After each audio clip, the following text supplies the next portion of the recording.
आज गैबा ब्रिस्बेन में एक हिस्टोरिक मैच खेला गया जो कि ऑस्ट्रेलिया और इंडिया के दरमियान था। ओरिजिनली प्लान ये था कि हम आज की वीडियो करेंगे पाकिस्तान कप को लेकर, जो कि कराची में खेला जा रहा है। लेकिन इंडिया की टीम की कुछ ऐसी परफॉर्मेंस थी कि हम उसे इग्नोर नहीं कर सकते, और फिर हमने डिसाइड किया कि आज की जो वीडियो है वो इसी परफॉर्मेंस के बारे में होगी। वैसे इंडिया जो है वो हमारी आर्च राइवल्स हैं। जब भी वो अच्छा खेलते हैं तो हमें तकलीफ होती है, जब भी वो हारते हैं तो हम खुश होते हैं। लेकिन आई थिंक आज की परफॉर्मेंस ऐसी थी कि किसी भी क्रिकेट फैन के लिए, किसी भी क्रिकेट एनालिस्ट के लिए उसको इग्नोर करना काफ़ी मुश्किल होगा। अगर हम देखें कि इंडिया की आज की जीत क्यों इतनी स्पेशल है, और पाकिस्तान में ट्विटर के ऊपर उनके बारे में ट्रेंड भी चल रहा है, नंबर 1 ट्रेंड था ऑस्ट्रेलिया और इंडिया के मैच को लेकर, तो उसकी वजह यह है क्योंकि इंडिया की जो आज जिस टीम ने कामयाबी हासिल करी है गैबा ब्रिस्बेन में, वो तकरीबन उनकी बी टीम है। क्योंकि ए टीम के जो कैप्टन हैं विराट कोहली, वो इंडिया में है, उनकी अभी अभी बेटी पैदा हुई है। उसके अलावा जो उनकी बाकी पूरी टीम है, आई थिंक उसमें से 70-80% प्लेयर्स जो हैं वो इंजर्ड हैं। किसी का हार्ट टूटा हुआ है, किसी का पाँव टूटा हुआ है, किसी के कोई पट्टा खिंचा हुआ है। तो इस तरह की टीम थी उनकी, लेकिन इसके बावजूद एक बहुत ही स्ट्रॉन्ग ऑस्ट्रेलियन टीम को उन्होंने हरा दिया। और जितना क्रेडिट दिया जाए वो कम है। मतलब क्या ज़बरदस्त खेले हैं वो लोग। पहले मैच में वो लोग 36 रन पर आउट हो गए थे, लेकिन उसके बाद जो इंडिया की टीम ने कमबैक किया है, अजिंक्य रहाणे के कप्तान है स्टैंड इन, क्या ज़बरदस्त सेंचुरी मारी उन्होंने बॉक्सिंग डे टेस्ट में। उसके बाद तो लगा कि ऋषभ पंत को आप रोक ही नहीं सकते हैं। इस तरह की टीम जब भी कोई जीतती है तो वो दूसरी टीमों के लिए एक सबक होता है। और यहाँ पर आई थिंक सबक लेने की ज़रूरत है पाकिस्तान की क्रिकेट अथॉरिटीज़ को, कि कैसे एक इतनी यंग टीम, इतनी इनएक्सपीरियंस टीम जाकर जो है वो ऑस्ट्रेलिया जैसी टीम को उनके फोर्ट्रेस गैबा में हरा दे, जहाँ पर वो पिछले 33 साल से नहीं हारे हैं। आप ये देखिए कि इस टीम ने जो आज के स्टार परफॉर्मर थे ऋषभ पंत, जब लास्ट टाइम ऑस्ट्रेलिया गैबा में हारी थी वो उस वक्त पैदा भी नहीं हुए थे, वो उसके 8 साल के बाद जाके कहीं पैदा हुए हैं। इस किस्म की परफॉर्मेंसेस अगर आप देखिए तो पाकिस्तान क्रिकेट में तो लगता है कि पॉसिबल ही नहीं है। हम लोग बाहर जाते हैं तो इतनी बुरी तरह हारते हैं कि कोई ना सर होता है ना पैर होता है। इंग्लैंड में हम बुरी तरह हार गए, न्यूजीलैंड में हम लोग बुरी तरह से हार गए, अगर हम देखें ऑस्ट्रेलिया में हम लोग को वाइट वॉश हो जाता है। तो अगर हमारा कोई एक प्लेयर भी बाहर हो जाए तो हम तो खड़ा मतलब रह ही नहीं सकते किसी मैदान में। लेकिन अगर इंडिया की टीम को आप देखिए तो उनकी फर्स्ट टीम के कम से कम 8 या 9 मेंबर्स इस मैच में नहीं खेले, लेकिन तब भी वो क्या कमाल खेले हैं। तो कहीं ना कहीं हमें ये बात ज़रूर सोचने की ज़रूरत है कि कहाँ हमसे गलती हो रही है। क्योंकि अगर आप देखिए तो बाहर की दुनिया में जो अपोजिशन होती है वो हमको एज अ सब कॉन्टिनेंट की टीम लेती हैं, चाहे वो पाकिस्तान हो चाहे वो इंडिया हो। हम लोग को वो एक नज़र से देखते हैं कि ये लोग सब कॉन्टिनेंट से आए हैं, इनको हम बाउंसी ट्रैक देते हैं, इनको हम सीमिंग ट्रैक्स देते हैं, ये लोग आउट हो जाएंगे, ये लोग हार जाएंगे, ये लोग थक जाएंगे। लेकिन इंडिया ने इस सारी फिलॉसफी को गलत साबित करके दिखाया है, वो भी अपनी बी टीम से। ए टीम तो छोड़िए, बी टीम से। तो हम लोग कहाँ पे गलत हैं? अगर आप देखिए तो हम लोग यहाँ पे गलत हैं कि हम लोग सिस्टम बनाने पर तवज्जो नहीं देते। हम लोग नाम को के ऊपर फोकस है बट काम के ऊपर फोकस नहीं है। यही वजह है कि हमारे यहाँ मोहम्मद आमिर जैसे प्लेयर आते हैं जो कि हमें ये बताते हैं कि अगर ये कोच नहीं होगा तो मैं खेलूंगा, अगर ये कोच होगा तो मैं नहीं खेलूंगा। अब यही वजह है कि 45 साल के शाहिद अफरीदी हैं, 40 साल के शुएब मलिक हैं, 42 साल के 38 साल के मोहम्मद हफीज़ हैं। ये लोग आप इनको टीम से निकाल ही नहीं सकते हैं क्योंकि इनकी रिप्लेसमेंट ही नहीं है। और रिप्लेसमेंट क्यों नहीं है? क्योंकि पीछे सिस्टम ही नहीं है। जब सिस्टम नहीं होता है तो आपके पास प्लेयर्स नहीं आते हैं।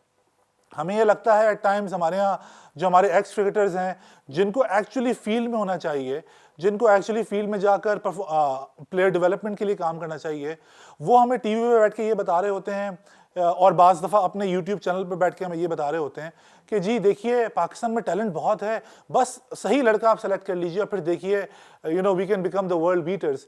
ऐसा बिल्कुल नहीं है। पाकिस्तान का जो टैलेंट है वो बहुत महदूद है, वो बहुत लिमिटेड है, और विद ईयर्स उसमें कहीं ना कहीं गिरावट आ रही है, ऊपर नहीं जा रहे हम लोग। इंडिया का जो आज सिस्टम आपको दिखाई दे रहा है वो इसलिए दिखाई दे रहा है क्योंकि उसके ऊपर 30-35 साल की इन्वेस्टमेंट की गई है। 30-35 साल रिजल्ट्स नहीं देखे गए, बल्कि ये देखा गया कि कैसे आप अपने सिस्टम को बेहतर बना सकते हैं, कैसे आप अपने सिस्टम में मेरिट पर काम कर सकते हैं, कैसे आप अपने सिस्टम में ये देख सकते हैं कि प्लेयर्स को उनकी परफॉर्मेंस पे जज किया जाए। ये नहीं देखा जाए कि वो कहाँ से आया है, ये नहीं देखा जाए कि उसका स्टाइल क्या है। हमारे यहाँ बहुत बात होती है कि यार ये वाला बैट्समैन सेलेक्ट कर लेते हैं, क्या स्टाइलिश प्लेयर है।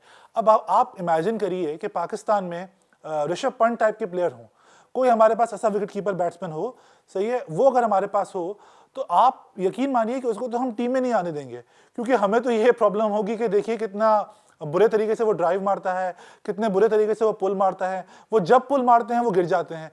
तो इसके ऊपर ही हमारे यहाँ तो डिबेट शुरू हो जाएगी।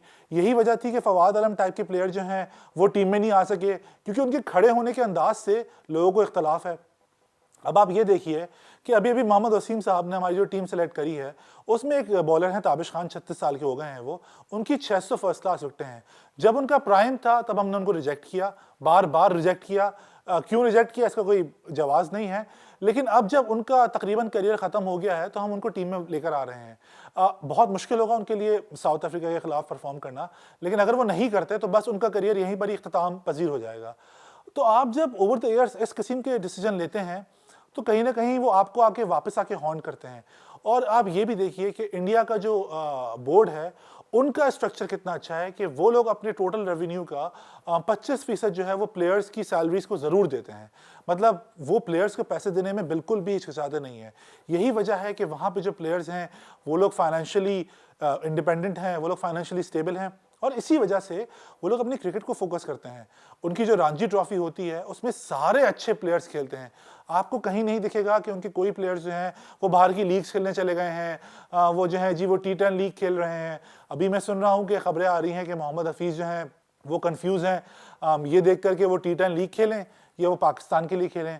मतलब अजीब कोई बात है ये तो, कि आपकी इंटरनेशनल टीम है, इंटरनेशनल सीरीज हो रही है, आप जो है वो T10 लीग खेलने के बारे में सोच रहे हैं, और वो भी तब जबकि आपका करियर जो है वो 1 साल से ज़्यादा का नहीं रहा शायद। तो अगर आप ऐसी परफॉर्मेंसेस ऐसी आप क्राइटेरिया सेट करते हैं हमारी क्रिकेट में लेकर, तो कहीं ना कहीं हमारी क्रिकेट में ही प्रॉब्लम है। और आप ये बात ज़रूर याद रखिए कि आज की जो परफॉर्मेंस है ये किसी हल्की ऑस्ट्रेलियन टीम के खिलाफ नहीं आई है। ये जो चारों बॉलर खेले हैं इनकी 1000 से ज़्यादा विकेटें हैं। Nathan lion, Mitchell Starc, PAT Cummins और जॉश हेजलवुड। पैट कमिंस जो है वो इस वक्त वर्ल्ड के बेस्ट फास्ट बॉलर हैं। उसके अलावा अगर आप ये देखिए कि ये जो बॉलिंग अटैक है ये कहीं भी उस बॉलिंग अटैक से कम नहीं है जो एक ज़माने में था, जिसमें ब्रेट ली थे, ग्लेन मैग्रा थे, जेसन गिलेस्पी थे और शेन वॉर्न थे। और उसकी वजह एक बहुत सादी है, वो ये है कि उस ज़माने में उस बॉलिंग अटैक को एक ये प्रॉब्लम थी कि उनके पास कोई लेफ्ट आर्म जेन्युइनली क्विक अच्छा बॉलर नहीं था। इस टीम में वो भी है, मिचेल स्टार्क भी हैं, कंडीशंस भी अच्छी नहीं थी। इंडिया के प्लेयर्स जो ज़्यादातर ज़ख्मी हुए हैं उनकी कहीं ना कहीं रिस्ट पे चोट आई है, उनके हाथों पे चोट आई है। तो वो जो चोटें आई हैं वो इसलिए आई हैं बिकॉज इनकी बॉलिंग बहुत खतरनाक थी ऑस्ट्रेलिया की। इसके बावजूद इन्होंने ये टैलेंट दिखाया, इसके बावजूद उन्होंने ये दिखाया कि अगर आपको एक प्रॉपर एक सेशन लगे आपका डोमेस्टिक क्रिकेट में, अगर आप वहाँ पे परफॉर्म कर कर आइए, अगर आप एक सिस्टम से निकल कर आएंगे, तो यकीन मानिए कंडीशंस जितनी भी मुश्किल हों आप परफॉर्म कर सकते हैं।